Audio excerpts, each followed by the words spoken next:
এই যে এভাবে হাতে ধরিয়ে ধরিয়ে কাজগুলো শেখাচ্ছে, এটা কি জানেন? এটা আমার কলিজা, এটা আমার জান, আমার নানি জান। আমার নানিকে আমি অসম্ভব রকম ভালোবাসি।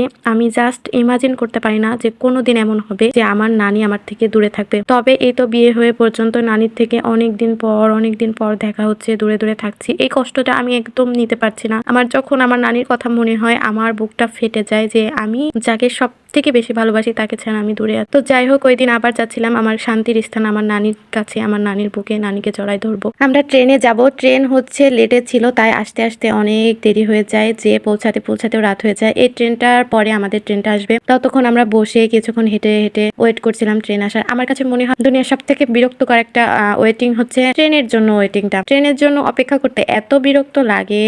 তো যাই হোক, ওই দিন ট্রেনের জন্য অনেকক্ষণ অপেক্ষা করে বেশিক্ষণ লেট করেনি, টাইমের প্রায় আধা ঘন্টা মতোই লেট করেছে। তো যাই হোক, ঠিকঠাক ভাবে আমরা পৌঁছে গিয়ে এই মুহূর্তে ট্রেন থেকে নামলাম, নেমে গাড়িতে উঠে বাসায় চলে যাব।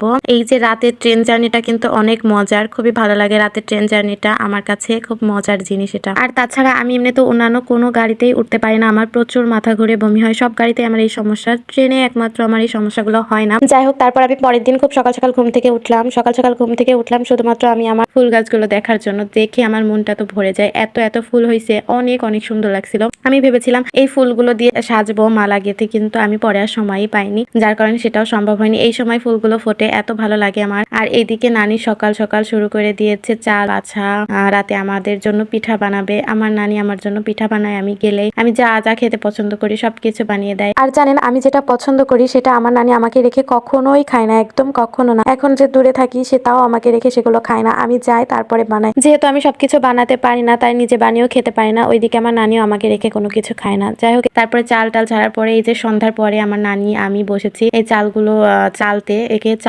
চাল না কি যেন বলে। যাই হোক, তো এটা নানি করছিল, আমি বলছিলাম নানি আমাকে দাও, আমি করি। নানি বলে কি পারবা না, তাই কিছুতেই দেয় না। অনেকক্ষণ এটা ওটা গল্প করতে করতে আমি ভুলেই গেছি যে নানি ওটা করছে, পরে আর নিতে মনে নাই। লাস্টের দিকে এসে নিলাম যে দাও আমি করি, কিন্তু আমি পারছিলাম না। আমি করতে যে আমি পুরোই নড়ছিলাম, নানি শুধু হাসছিল আর বলছিল যে পুরো শরীর নাড়াইলে হবে নাকি, তো শুধু হাত নাড়াইতে হবে। তো এইভাবে করলে তো সারাদিন লেগে যাবে। তারপরে যাই হোক, কোনো রকম করে বাকিগুলো নানি করলো, করে আবার পিঠা বানাইতে চলে এসেছি। এই তো রাতে পিঠা বানায়, পিঠা খেয়ে অনেক আড্ডা দিয়ে মজা করে তারপরে দিনটা কাটিয়েছি। নানি এদিকে পিঠা বানাচ্ছিল, পরে পিঠা বানানো শুরু করার পরে আমরা পিঠা খাইতে খাইতে ভুলেই গেছি ভিডিও করতে, এত মজার পিঠা বানাচ্ছিল আমার নানি। আমি বলছিলাম নানি আমি করে দিই। আমার নানি তো কিছুতেই শোনা না, সে আমাকে কিছুই করতে দিচ্ছিল না। পরের বার এই পিঠায় আরো কিছু বানানো হলো, এইগুলার পরে ওইগুলো অবশ্য আমি আটাগুলো ভালো করে গুলাই দিচ্ছিলাম, নানি বলে দিচ্ছিল, আমি করছিলাম।